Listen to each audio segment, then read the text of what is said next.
30 septembre 2018, dimanche lumineux à la cathédrale Notre-Dame d'Amiens. « 3000 fidèles venus de toutes les villes et les villages du diocèse, rassemblés pour vivre ensemble une étape majeure pour l'église de la Somme.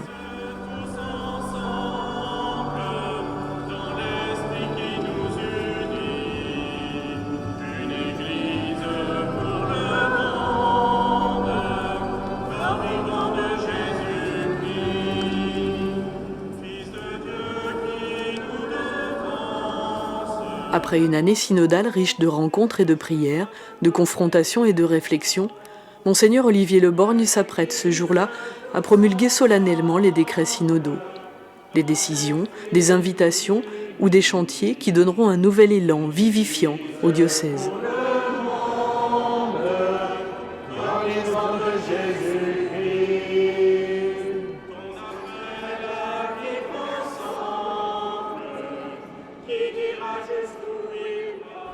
Au nom du Père et du Fils et du Saint-Esprit, la paix soit avec vous.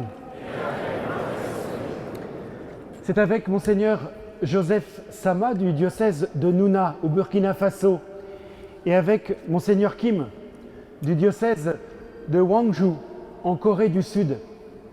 Et nous avons dans notre diocèse des prêtres de ces deux diocèses d'Afrique et de Corée. C'est avec mes deux frères évêques que j'ai la grande joie de vous accueillir aujourd'hui en cette fête de la Saint-Firmin pour l'Eucharistie alors que nous concluons le synode commencé il y a un an. Votre présence, mes chers frères, est un cadeau que vous faites à l'Église qui est dans la Somme, dans la joie de celui qui nous rassemble et nous envoie. Nous nous laissons renouveler par sa grâce et son pardon. Nous nous reconnaissons pécheurs. Le synode que nous venons de vivre tout au long de l'année, au nom de Jésus, me semble avoir eu la saveur du miracle. Expliquons-nous sur ce mot. Le miracle n'est pas de la poudre de perlimpinpin qui change le réel et tout à coup nous fait vivre dans un autre monde ou dans une autre église. Le miracle est un acte de Dieu qui provoque à la foi. Il est ce que nous ne pouvons pas faire de nous-mêmes et qui pourtant ne se fait pas sans nous. Il est l'action de Dieu qui surprend et emmène au-delà de ce que nous pensions possible. Il s'accomplit souvent dans une très grande discrétion. Nous cherchons presque toujours le miracle là où il n'est pas. Il s'accomplit le plus souvent dans une très grande discrétion et s'avère d'une fécondité inattendue, tout aussi incroyable que réelle. Plusieurs parmi vous m'ont témoigné du miracle qu'avaient été pour eux les équipes synodales. Une qualité d'échange exceptionnelle entre des personnes qui se connaissaient très bien ou pas du tout, croyantes ou apparemment éloignées, de même origine ou de sensibilités très différentes. La parole de Dieu nous a donné la parole. Nous avons partagé ce qui nous tenait à cœur, nos coups de cœur et nos coups de gueule. Nous y avons gagné une joie inattendue, une force intérieure renouvelée, une espérance pour notre Église et pour le monde. Et le miracle s'est poursuivi lors de l'Assemblée synodale, avec des moments géniaux et d'autres où nous avons été nettement moins bons. Gloire à Dieu! Ancré dans la réalité, le miracle du synode n'a pas essayé de me vendre un diocèse qui ne serait pas le nôtre. Le Seigneur a parlé. avec vous et par vous, je me suis mise à son écoute dans le travail des équipes synodales 650, dans ce que l'Assemblée synodale m'a transmis, dans nos attitudes, nos paroles et nos silences, le Seigneur a parlé. Ce que j'ai compris, c'est qu'il nous invite à faire du miracle notre lieu, notre souffle, notre audace et notre énergie. Le miracle dans lequel nous avons été renouvelés par le synode, nous en vivions déjà, mais nous y sommes renouvelés, est celui de la fraternité. Par ce que nous avons vécu, mais aussi par toutes vos réflexions et les propositions confiées, le Seigneur nous appelle à la fraternité évangélique comme fraternité missionnaire. Parce que je l'ai reçu du synode, parce que je l'ai reçu du Seigneur à travers le synode, je vous confie cette orientation pastorale, fondamentale comme prioritaire pour les années à venir dans notre diocèse. Je demande solennellement que nos actions et tous nos projets soient discernés et relus à la lumière de cette priorité, la fraternité missionnaire. La fraternité, être frères et sœurs, c'est parce que nous nous reconnaissons fils et filles de Dieu ensemble dans l'Esprit Saint, par le Christ. Le père Paul Legavre a occupé une place toute particulière d'observateur extérieur lors de l'Assemblée synodale au printemps dernier. Revenu pour cette Saint-Firmin 2018, tout exprès d'Île-de-France pour voir se dessiner, avec les Samariens, le nouveau chemin de l'église de la Somme. Dans des territoires qui sont chahutés, qui vivent des épreuves fortes au niveau du chômage, au niveau de formes de désespérance, que l'Église dise ce que nous voulons vivre, c'est une fraternité de proximité, et que ce soit ça qui soit finalement ce avec quoi nous allons étalonner toutes nos décisions, tout ce que nous allons faire de concret, ça donne une orientation majeure et que tout le monde peut s'approprier, que le peuple de Dieu peut recevoir. Donc ça me touche beaucoup, parce que c'est en phase avec une situation difficile que traversent les territoires, mais aussi que traverse l'Église. Et l'évêque en prend acte que le fait d'avoir tissé des territoires paroissiaux beaucoup plus larges peut amener des formes de dispersion. Alors non, le lieu du rassemblement, c'est bien l'Eucharistie dominicale, paroissiale, et pas mais en inventant des formes de regroupement que seront toutes ces petites fraternités missionnaires. Ce n'est pas d'en faire plus que je vous demande, mais c'est de vous laisser toucher par le frère universel Jésus, la parole du Père dans nos vies, pour vous laisser transpercer par lui, pour accueillir sa fraternité de salut dans tous les aspects de votre vie. Si nous essayons ensemble ce miracle, cette fraternité missionnaire, nous prendrons des initiatives qui nous surprendront. Nous verrons des actions apparemment anodines porter un fruit tout à fait inattendu. Et nous tiendrons la place que le Seigneur nous demande de tenir dans ce beau pays de Somme.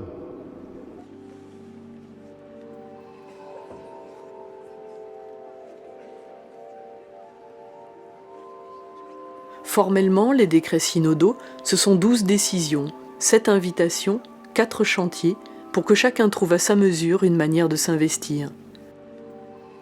Une feuille de route pour mieux aller à la rencontre des fragilités, des périphéries, pour ouvrir l'Église à ses promesses d'avenir.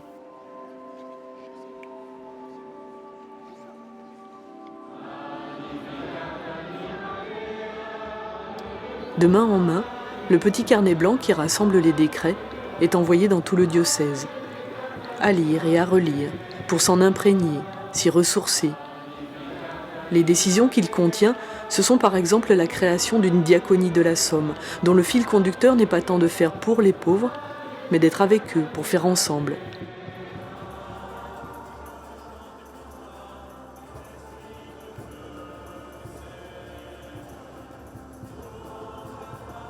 Les équipes de conduite pastorale deviennent équipes de conduite missionnaire. Et là, il ne s'agit pas de remplacer un mot par un autre, mais bien de se mettre en mouvement, en mission. Septembre 2017, l'année synodale s'ouvrait par une grande fête sur le parvis de la cathédrale. Septembre 2018, la promulgation des décrets synodaux se prolonge dans un même esprit de partage et d'échange. Être des cadeaux les uns pour les autres en Église, sortir de nos fonctionnements, s'offrir des temps gratuits pour s'accueillir avec bienveillance, partager et dire « Et toi avec Jésus, comment ça va ?» Aller jusqu'à dire nos fragilités. Ce temps nous redonnera force et nourrira notre joie profonde de chrétiens. Nous pourrons ainsi sortir et annoncer, dans ce monde désenchanté, une espérance qui nous comble de joie. Et la danse sera belle. C'est par ces mots que s'ouvre la lettre pastorale qui rassemble les décrets synodaux. La lettre pastorale, ce n'est pas un texte fermé, ce n'est pas un texte clos. Ce n'est pas le texte qui vous dit « dans 10 ans, vous mettez le doigt sur la couture, je vous dis ce qu'il faut faire pour les 10 ans à venir ». Il y a une phrase pour moi qui est très très importante. Si je la retrouve, je vous la lis. Page 19, si je me souviens bien. Page 19, ouais. Je vous la lis. Au milieu. « Je me réjouis profondément de toute initiative et vous fais confiance dans la communion de l'Église pour prendre le chemin qui vous paraît le plus pertinent. Osez des chemins nouveaux. » Et la lettre, elle donne un cadre, elle donne des repères, mais c'est vous qui allez prendre des initiatives, c'est vous qui allez créer. C'est une première chose que je voulais dire. La deuxième chose, c'est que je n'ai pas voulu un synode qui réfléchisse sur l'organisation. Ceci dit, c'est une vraie question. 36 prêtres en activité, 16 diacres, 25 laïcs en mission ecclésiale, peut-être un peu plus parce que j'oublie les chefs d'établissement, j'oublie sans doute les aumôniers d'hôpitaux. Je ne veux pas gérer le diocèse en me disant j'ai un organigramme à tenir. Je veux gérer le diocèse en accueillant cette organisation et en disant Seigneur, avec les dons et les charismes que tu me fais, et vous êtes ces dons et ces charismes que le Seigneur me donne, qu'est-ce que tu veux que je fasse pour ce diocèse?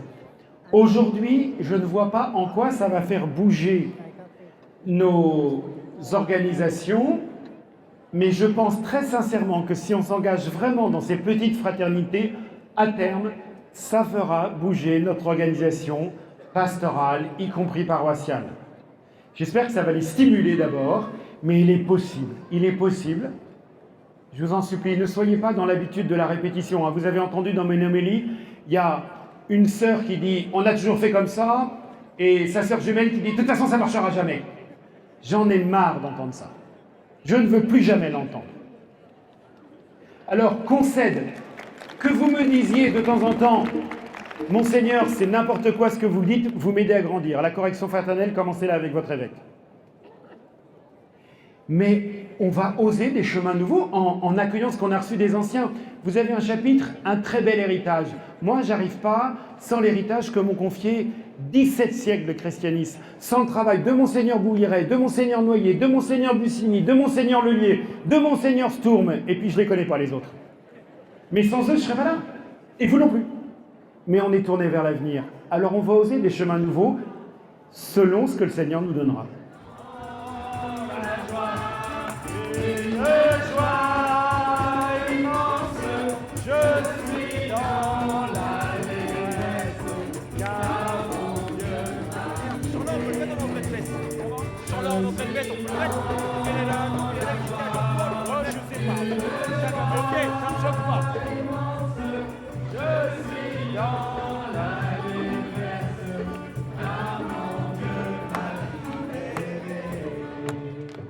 Les réformes dans l'Église, la conversion, c'est pas dans l'immédiateté. Vous laissez pas piéger par notre temps tout de suite. Si vous pensez à tout de suite, vous serez déçus. Et vous trouvez que le synode, ça a été peanuts. Ça a été que dalle, nada, rien du tout. On va s'engager dans le temps. C'est au moins pour 5 ans. En tous les cas, tant que vous m'avez comme évêque entre 5 et 10 ans, enfin vous m'avez jusqu'à 75 ans, encore 20 ans les amis. Chouette. Eh bien on va tenir, on va enraciner ces décisions dans le temps. Et celles qui vous paraissent bof, parce qu'on les tiendra dans le temps, elles porteront un fruit que je ne connais pas, mais elles porteront un fruit de vie, d'espérance, de fraternité missionnaire. Alors, je vous en supplie, on y va et on y va dans le temps, on persévère et on dure. Un grand merci à vous. Ce jour-là, chacun est reparti dans sa famille, sa paroisse, son mouvement, avec en tête l'envie d'aller plus loin. Et déjà au lendemain de la Saint-Firmin, la diaconie en Somme, nouvelle instance de coordination, a vu le jour. Et déjà l'équipe chargée de l'accompagnement des fraternités missionnaires de proximité est en place, et bien d'autres actions engagées dans tout le diocèse.